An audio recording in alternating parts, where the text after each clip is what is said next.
Assalamualaikum warahmatullahi wabarakatuh. Selamat pagi dan salam sejahtera bagi anak-anakku semua yang beragama lain mungkin. Jangan lupa sebelum belajar kita harus berdoa dulu dan jangan lupa sarapannya.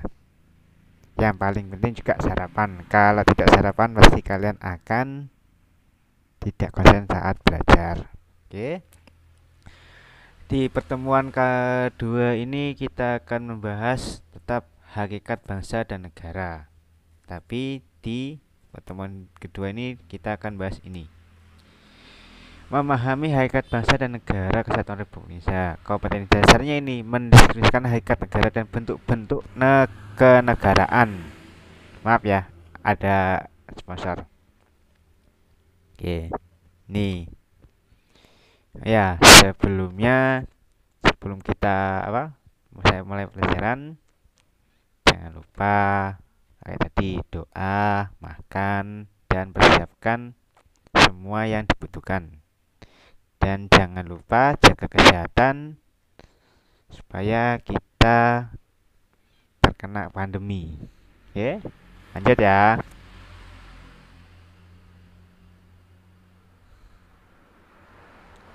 Nih, indikator yang diharapkan tuh ada ini. Maaf, bentar. Ini indikatornya ada 3. Mengurai sifat hakikat negara, mendeskripsikan fungsi dan tujuan negara, menganalisis bentuk negara dan bentuk kenegaraan. Kalau hasil yang diharapkan. Terus peta konsepnya kayak gini. Bentuk negara dan bentuk kenegaraan. Yang pertama kita akan bahas ini dulu. Fungsi dan tujuan negara. Ini fungsi negara. Yang pertama kita akan menjelaskan tentang fungsi negara, tujuan negara, paham tentang tujuan. Yang kedua, bentuk negara. Kalau bentuk negara ini ada kesatuan dan serikat. Dan yang ketiga ini bentuk kenegaraan. Ada koloni, protektor, mandat, rase, dominion, uni. Oke, langsung ke materi ya. Nih, kita langsung ke hakikat negara dan bentuk-bentuk kenegaraan. Oke, sebelum lanjut jangan lupa disiapkan buku tulis atau laptop kalian untuk mencatat apa saja yang diterangkan. Tapi jangan semua, pilih yang penting-penting saja. Oke, lanjut ya. Ini yang pertama kita akan membahas fungsi negara. Fungsi negara secara ini pengertian secara minimal sebagai stabilitator atau law and order. Yang kedua, mengusahakan kesejahteraan dan kemakmuran rakyatnya. Yang ketiga, mengusahakan pertahanan dan menjaga serangan dari luar. Yang keempat, menegakkan keadilan. Kalau menurut ahli Charles E. Merriam itu ada 5. Keamanan eksternal, ketertiban internal, keadilan, kesejahteraan umum, dan kebebasan. Oke. Kalau fungsi negara sebagai stabilitator ini maksudnya apa sih? Kalau sebagai stabilitator jadi untuk stabilitator di negaranya. Contohnya mungkin ada kekurangan bahan pangan atau kelangkaan bahan pangan. Terus meraketnya harga pangan di negara kita. Jadi pemerintah itu akan kalau ada kekurangan pangan, ada ketimpangan harga pangan, itu mereka akan melakukan sesuatu yang kayak ini. Contoh beras harganya melebihi dari 20.000. Nanti ya, pemerintah akan memerintahkan Bulog untuk operasi pasar. Maksudnya operasi pasar ini menjual beras dengan harga pasaran yang normal untuk menstabilisasikan harga pangan tadi. Terus yang kedua, mengusahakan kesejahteraan dan kemakmuran rakyat. Maksudnya ini ya kesejahteraannya kayak apa? Haknya untuk bekerja, terus makmur. Kalau makmur ini kemakmurannya kayak keamanannya terjaga, semuanya terjaga. Kalau yang ketiga ini mengusahakan pertahanan dan menjaga serangan dari luar. Maksudnya ini untuk tugasnya TNI. Kalau ini pertahanan dan menegakkan keadilan. Kalau ini tugasnya dari tugas Polri. Kalau menurut Meriam, keamanan eksternal. Maksudnya keamanan eksternal ya kayak tadi, serangan dari luar, intern, ketertiban dari dalam. Kayak contohnya anak tawuran itu kan biasanya ditegakkan. Keadilan juga itu hukum. Kesejahteraan umum, sejahtera. Kehidupan masyarakat di Indonesia ini harus disejahterakan kayak gitu. Dan kebebasan, kalau kebebasan ini kebebasan berpendapat, tapi juga harus tahu batas-batasannya. Oke, lanjut ya. Ini menurut para ahli lagi, Montesquieu, menurut Montesquieu, fungsi negara mencakup 3 tugas pokok, yaitu yang sering disebut trias politika. Yang pertama fungsi legislatif, fungsi eksekutif, fungsi yudikatif. Kalau menurut Muhammad Kusnardi, fungsi negara itu ada 2, menjaga ketertiban, mewujudkan kesejahteraan, ini, dan kemakmuran rakyat. Ini cuma good news, berita baru. Fungsi negara itu ada 2, policy making, policy executing. Ini coba nih nanti bisa kita bahas bareng kalau sudah ada pertemuan tatap mukanya di sini. Oke. Dari ini paham ya? Kalau paham lanjut ke slide berikutnya. Oke, lanjut. Tugas negara secara umum itu ada tugas esensial dan tugas fakultatif.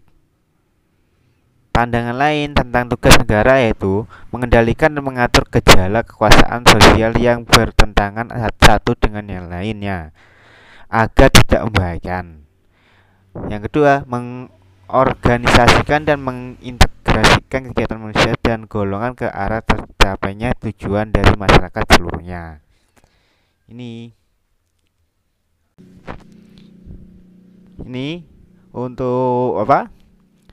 Tugas esensial tadi. Ini ada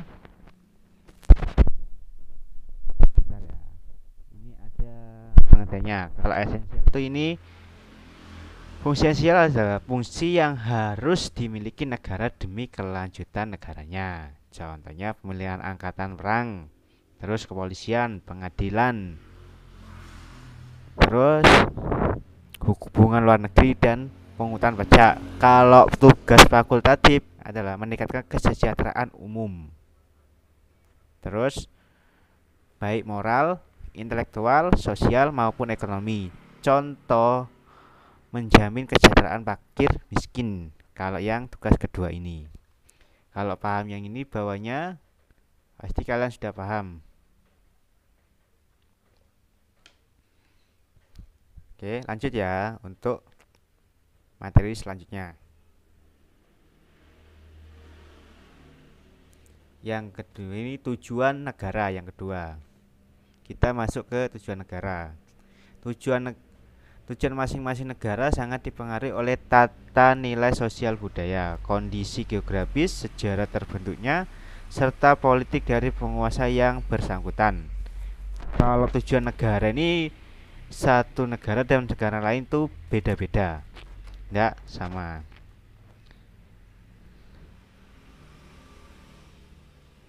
Maaf.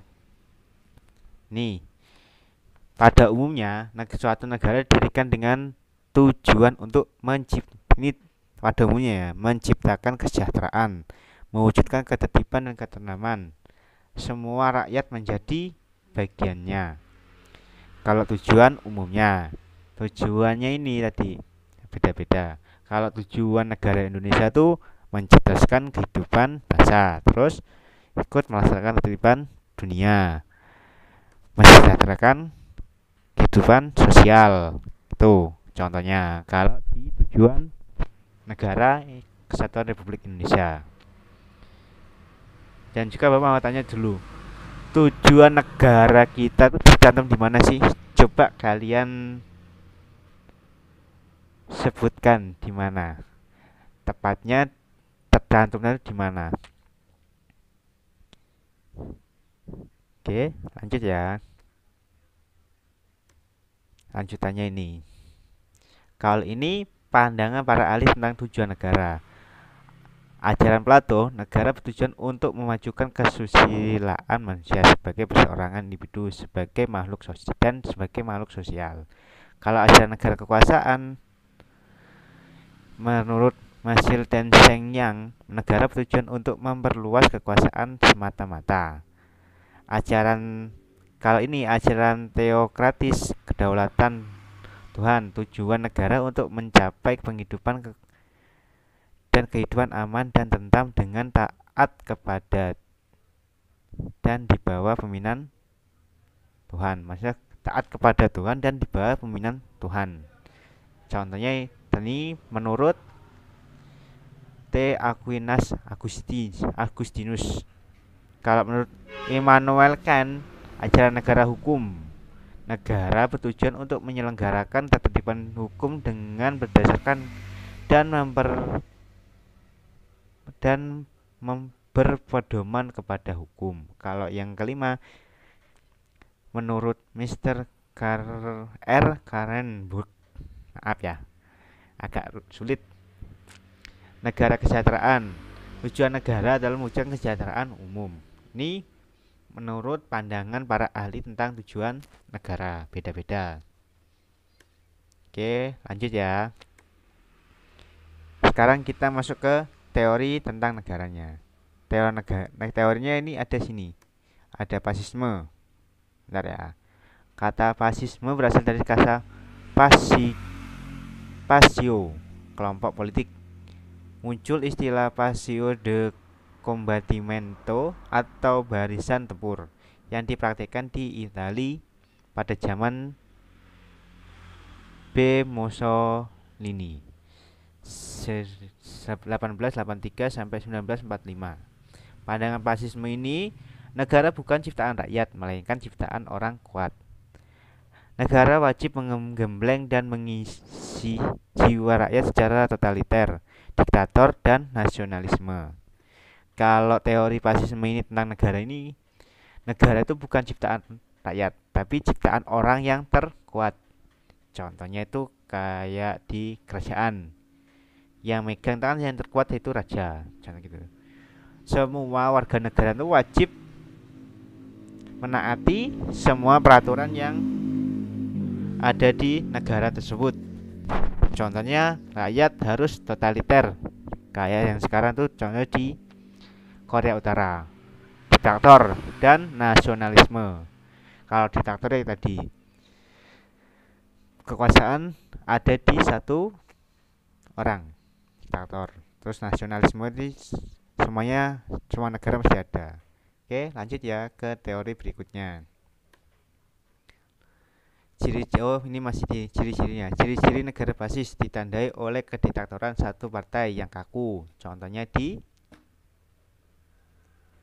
negara-negara kayak komunis. Terus adanya penindasan terhadap oposisi. Ada, kayak kalian pasti tahu. Menganut paham nasionalisme yang sempit. Maksudnya nasionalisme yang sempit ini. Semua itu kalau tujuannya tuh nasionalisme gini. Dia kalau tertangkap, contoh ya, tertangkap oleh pas perang, tertangkap oleh negara lain, dia lebih memilih bunuh diri ketimbang dia bertahan sampai dia diselamatkan oleh teman-temannya, karena nasionalisnya yang sempit tadi. Oke, lanjut ya. Contoh yang ketiga, seluruh aspek kehidupan warga negara diatur, dikontrol dan dikendalikan secara ketat oleh pemerintah basis yang sentralistis. Pasti contoh kayak di Korea Utara itu internetnya di sana tuh internet yang terlambat di dunia. Tapi sebaliknya di negara tetangganya dia itu internet tercepat di dunia kayak gitu. Terus moralitas sering diabaikan demi mencapai tujuan negara fasisme. Jadi moralitas ini tidak dijaga. Entah itu dia melakukan apa itu dia nggak dijaga moralitasnya. Terus pengaturan perekonomian sangat sentralistis diatur oleh negara. Yang selanjutnya tujuan negara pasti adalah imperium dunia atau pemimpin bercita-cita untuk mempersatukan semua bangsa di dunia menjadi satu negara atau kekuasaan bersama kayak gitu. Oke, lanjut ya. Teori individualisme.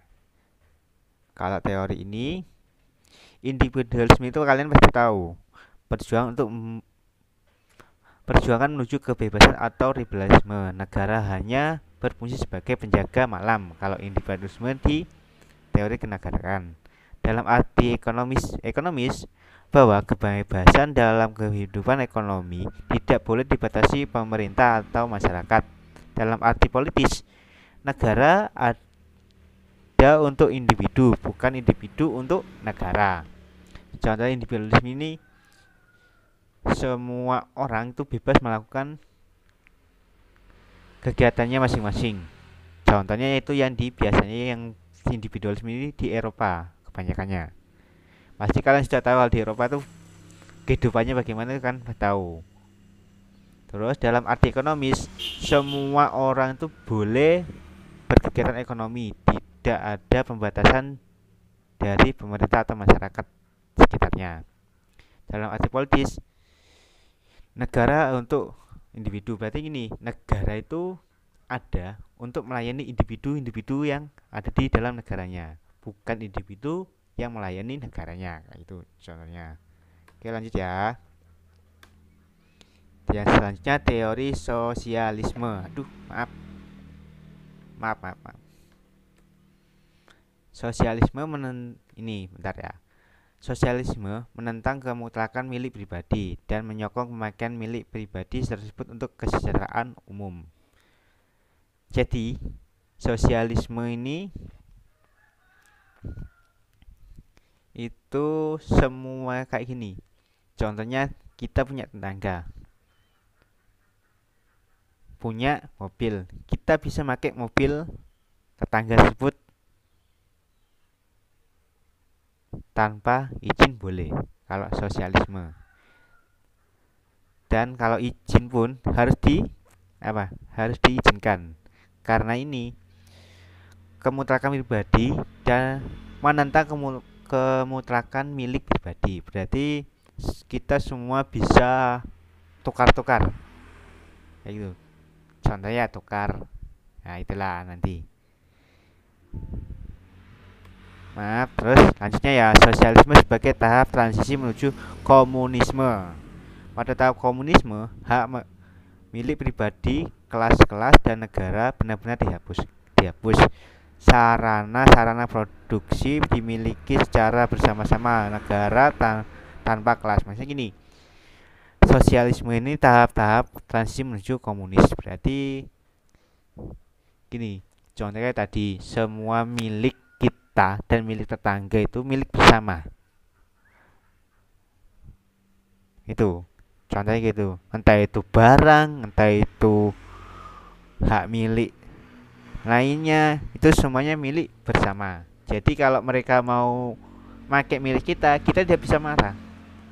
Karena ada teori sosialisme ini. Lanjut ya.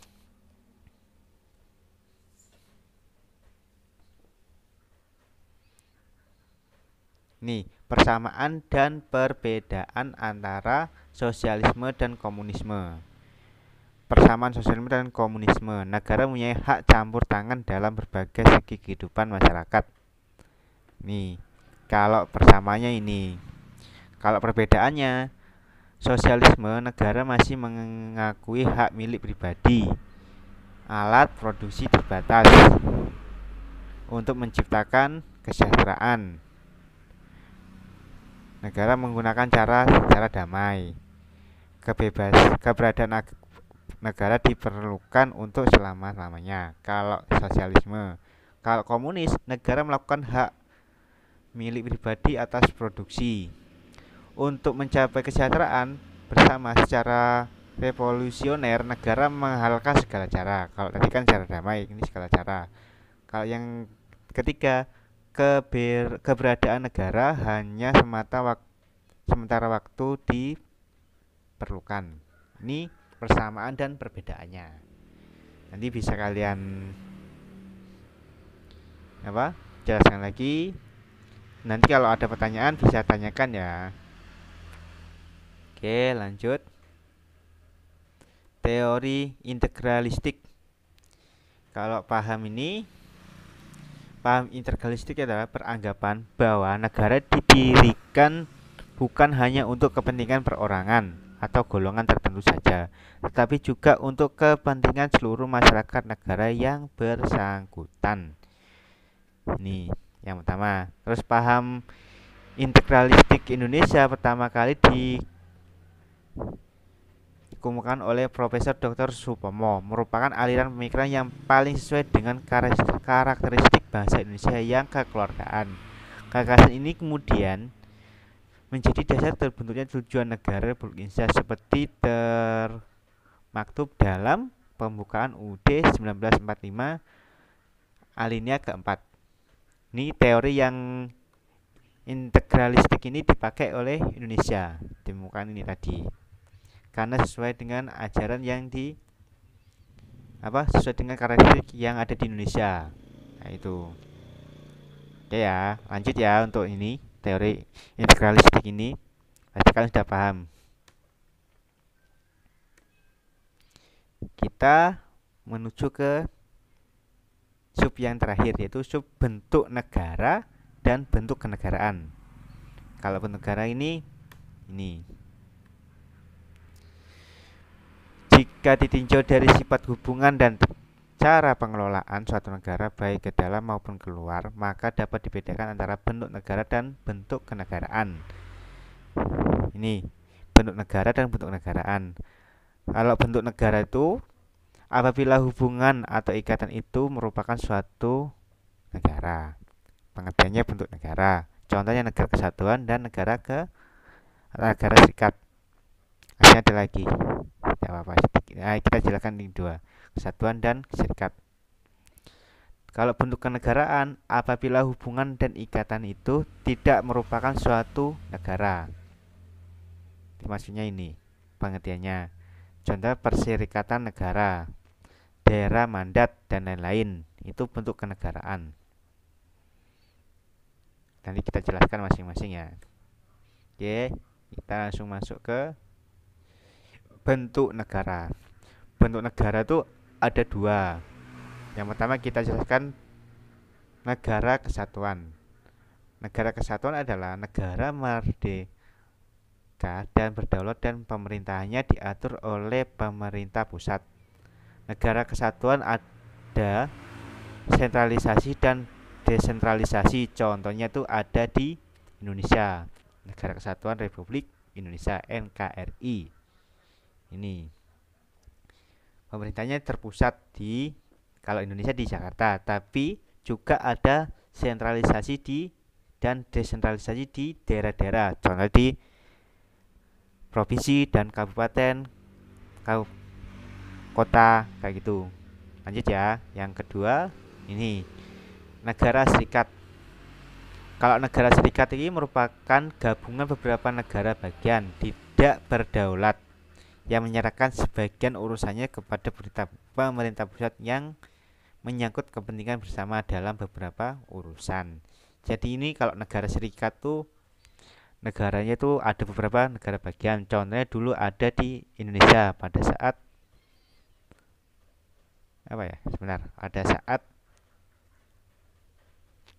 Konstitusi RIS Republik Indonesia Serikat itu ada beberapa negara. Negara Jawa Timur, negara Jawa Tengah, negara Jawa Barat itu ada. Kalau contohnya di Indonesia dulu, kalau yang sekarang itu di Amerika Serikat yang masih menggunakan negara serikat. Lanjut ya, untuk pengertian kesatuan dan negara perserikatan pasti kalian sudah paham. Bedanya apa? Coba nanti kalau kalian bedakan negara kesatuan dan negara serikat, bedanya itu apa saja. Oke ya, lanjut ya. Nih, kita bahas negara serikat aja ya. Kalau negara kesatuan kalian sudah paham karena negara kita negara kesatuan. Kalau negara serikat ini pemerintah pusat negara serikat pemegang kedaulatan keluar dan berperan terhadap negara lain. Nih, contoh negara serikat kayak gini. Pada negara serikat, jabatan kepala negara bagian antara lain gubernur, AS, dan antara lain negara ini. Kalau negeri Indonesia, negara Indonesia Serikat itu pada 17 Desember 1945 sampai 17 Agustus 1950. Cuma 1 tahun. Kalau di Indonesia ini contohnya kayak gini. Lanjut ya. Kalau ini bentuk kenegaraan. Bentuk kenegaraan pemerintah pusat ini. Pemerintah pusat perserikatan negara kurang berperan terhadap negara anggota, hanya merupakan lambang. Kalau bentuk kenegaraan di apa? Negara serikat ini perserikatan negara kayak gini. Contohnya ini, konfederasi merupakan gabungan beberapa negara yang anggotanya masing-masing berdaulat penuh baik ke dalam atau keluar. Ikatan tersebut dibuat atas dasar perjanjian baik tentang politik luar negeri, pertahanan dan sebagainya. Ini contohnya. Ya, ini kan bentuk kenegaraan di negara ini perserikatan negara-negara gini. Anggota negaranya ini. Kayak lanjut. Bentuk-bentuk negara pada umumnya. Pada umumnya ini.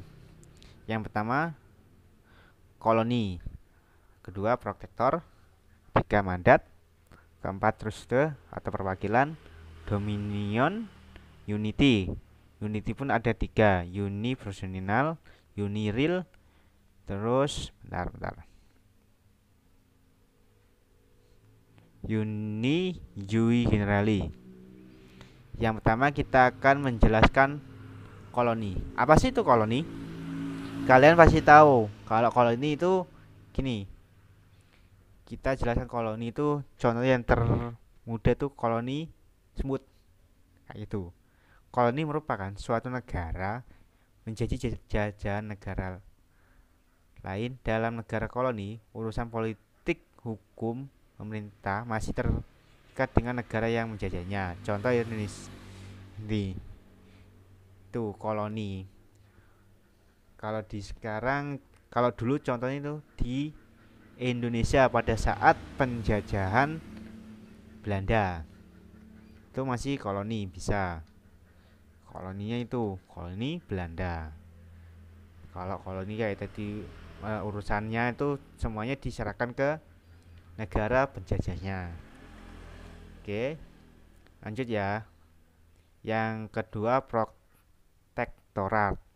Protektorat adalah suatu negara yang berada di bawah lindungan negara lain yang kuat. Biasanya negara yang dilindungi tidak dianggap merdeka dan berdaulat. Contohnya itu ada. Berarti ini negara protektorat ini dia tuh tidak diakui kemerdekaannya. Dia ada di bawah bayang-bayang negara lain. Contohnya itu Maroko, Uni Indochina. Itu Indochina itu gini. Kamboja, Laos, Vietnam. Sebelum mereka merupakan sebelumnya mereka merupakan protektorat dari Prancis sebelum ini. Kalau sekarang sudah merdeka. Contoh itu.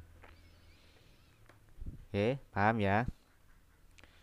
Untuk protektorat. Kalau sudah paham, kita lanjut ke yang ketiga, mandat. Kalau mandat ini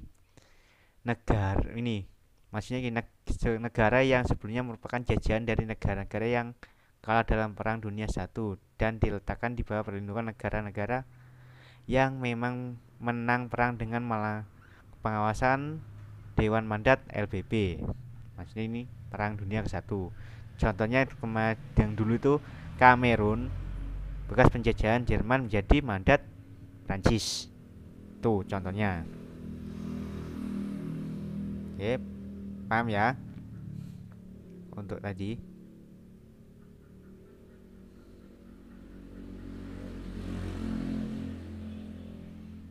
Untuk mandat paham ya? Oke, kalau sudah paham, kita lanjut yang keempat.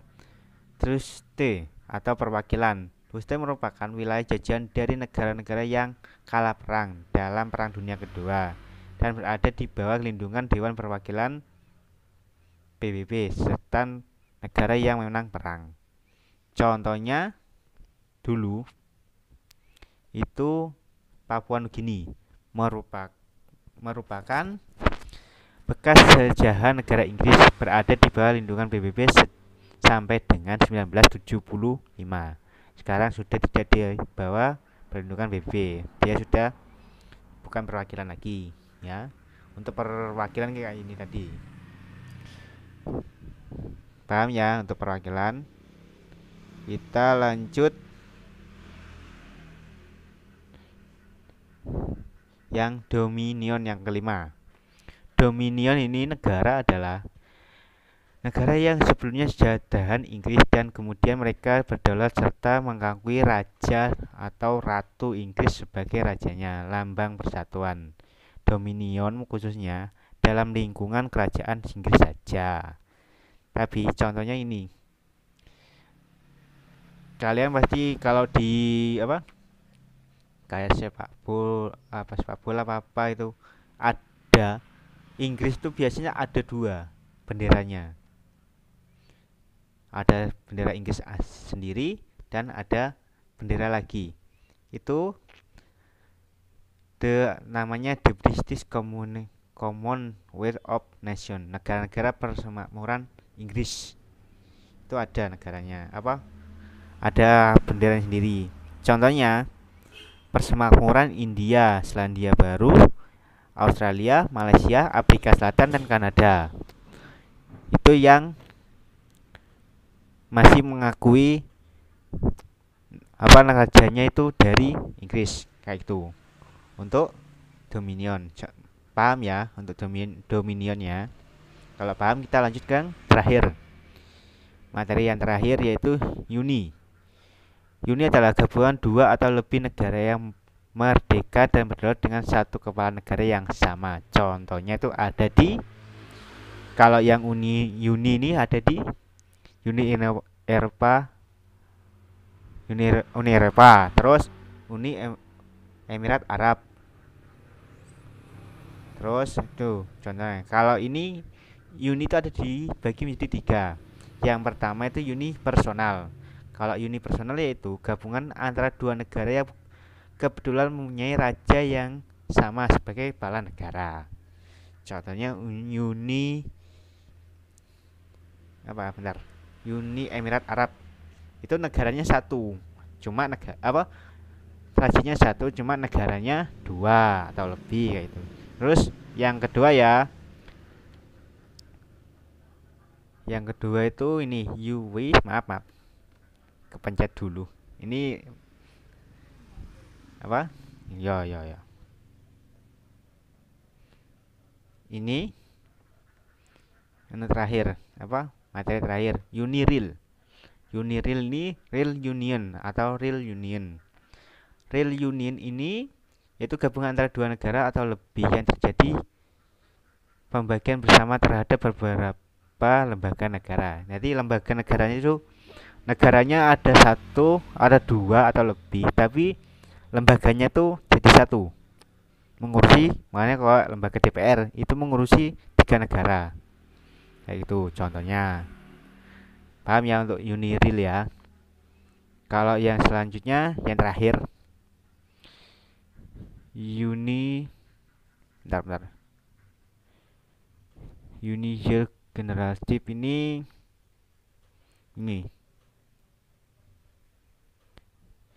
itu ya, negara yang dibentuk dari negara-negara yang lebih kecil. Uni politik dapat disebut dengan uni legislatif. Berbeda dengan uni personal, masing-masing negara dapat bergabung dan membagi urusan pemerintahan politik bersama, kayak gitu. Untuk uni generalil itu jadi gabungan negara-negara kecil yang jadi satu, kayak itu contohnya. Oke, untuk apa, materi hari ini sampai di sini dulu ya. Jika ada pertanyaan nih, karena materinya sudah selesai. Jadi kalau nanti ada pertanyaan, kita bisa tanya jawab nanti akan saya buatkan tempatnya.